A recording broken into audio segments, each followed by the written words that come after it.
And if you have a bunch of apps started, let's start a bunch of apps here. So to get these apps are now running in the background, okay? And if your iPad has more and more apps still running, that will slow down your iPad a little bit, okay? And only a little bit, yeah?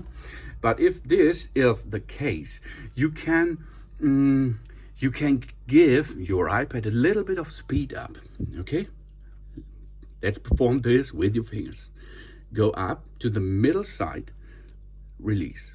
Now you can see all apps, which apps are running in the backside or in the background of your iPad.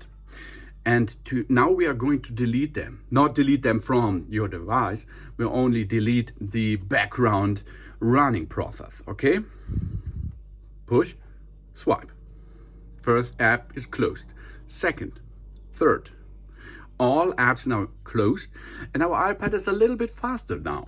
So you can gain up a little bit the performance of your iPad.